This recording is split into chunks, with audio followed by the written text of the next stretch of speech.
freaking raining. Well, I got a cup of apple cider, 'cause it's fall. Hey everyone, it's Holly and I'm here with another new adult recommendation video. So I did one of these I think back in December, or maybe it was January. I don't know. I've actually been kind of wanting to do this ever since I filmed that video, and I've just been kind of like reading new adult, and as I think that books are good recommendations, I've been writing them down, and I feel like I finally have enough. And another reason I want to do this is because I'm hoping that if you're watching this that you like new adult, and maybe you can recommend me some new adult. First, I kind of broke this down into like authors. So let's go.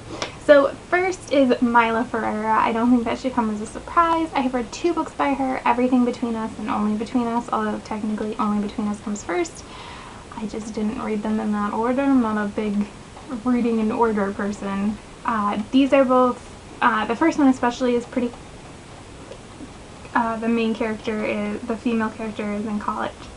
I recommend both books easily. They are definitely on the angsty side. They're dual POV, and the first one, Only Between Us, deals with an artist whose sister is dealing with some mental health issues and he's dealing with some things in his past, and the female character has gotten out of an abusive relationship and is kind of like learning to trust herself again, and it's their love story. It's a very good story.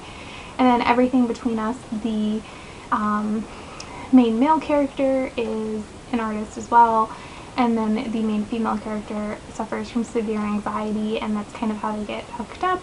And there's some other weird drama. I'm pretty sure I recently did a review of this. Next is Courtney Milan. The only book I have read by her is her new adult book, and like I definitely want to read her other books, but they're a little pricey, so it's a little hard for me to make the commitment. We'll see. Maybe I'll ask for them for Christmas or something. But her first new adult book is Trade Me. There are going to be more books in the series, but they have not been published yet. Trade Me is amazing. It's got some tropes I'm not a fan of, like it has the billionaire trope and stuff, but I really like the way she handles it. And Trade Me is about a billionaire guy, and he's in college. His dad kind of runs like an Apple-esque company, I feel like. And then there's the female character is Chinese American, poor, and they end up kind of getting in a fight in class one day, and I think she's the one that's like says like, well, trade me my life or whatever, and they switch lives, and they end up having like a relationship and seeing that like the differences and the challenges in both of their lives. It's a really good story. It has good humor, but it also has very honest, real situations. There is a side character who is transgender, and I believe her story is going to be the second book. Next should come as no surprise if you've seen like any of my videos, and that is Krista and Becca Ritchie. I recommend like anything by them. The Addicted series, the Calloway series, which is connected to the Addicted series, A More and More. A More and More is probably like more traditional new adult. It's not as angsty, and it's a standalone. There's going to be a spin-off book in Feeney. Super excited, but whatever. But it reads as a standalone. It takes place in like a Cirque du Soleil kind of world in Vegas, and it's a very cute story, whereas like the Addicted series, you're kind of throwing yourself into a crazy angsty drama CW-esque world of crazy but awesomeness. I've reviewed the Addicted series and More and More, so I'll try and look for those two and link them for you. Is my homegirl Serena Bowen, who I love, and her Ivy Year series. So the first one is The Year We Fell Down, and then there's The Year We Hid Away, The Understatement of the Year, and The Shameless Hour. There's also a novella in there which I have not read. I recommend all of these. They basically kind of loosely follow a hockey team at this Eastern college, and these books have a lot of things that I really enjoy reading about. You have injured people big fan of stories with injured people.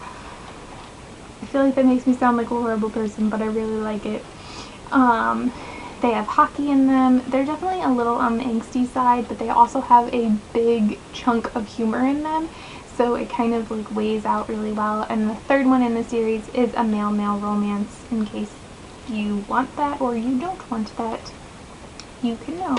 And I believe I've reviewed some of these too. I'll just go look. I'll link like any reviews I have down below. Next is one I kind of put on this list like hesitantly because I actually don't consider these books new adult, but I know a lot of people do, so I thought I would put them on here. And that is Renee Carlino, specifically Sweet Thing and Sweet Little Thing, which is really like 1.5, but it's pretty long. I consider this contemporary romance. I think the age of the characters and their life situations are slightly removed from new adult, but I know a lot of people do consider it new adult, so we'll just go with it. But it is definitely a cute story, and it's a really well developed romance. It takes place over a pretty decent amount of time, and these characters really become friends before it becomes more than that, and it's got a cute, like a nice musical element through it, which is done very well. Next is Abbi Glines. Now, I'm not the biggest Abbi Glines fan, so I think if you've watched my other videos, you might be like, well, why are you recommending Abbi Glines? And honestly, part of it is that just so many people love her books. I mean, I enjoy a lot of them, and they definitely suck me in like every time, but they also usually make me uncomfortable. They're definitely full of alpha males. It's definitely super soap opera drama, and I specifically would recommend the Rosemary Beach series. For me, the Rosemary Beach series has ups and downs, but in general, it's a pretty good series. It's definitely long. It's got tons of twisty turns. It is definitely a soap opera kind of thing, and if that is what you're looking for, these books will make you happy. And the last author I'm going to recommend is Elle Kennedy, and recently came into my life. I read The Mistake and The Deal, which are so I think it's The Deal and The Mistake are first and second in her off-campus series, and these are again college set romances with some hockey players because I got a type, you guys. College hockey player books are my thing for new adult. These definitely they're kind of like Serena Bowen. I think they read very similar, with like a little bit less angst. They're definitely funny.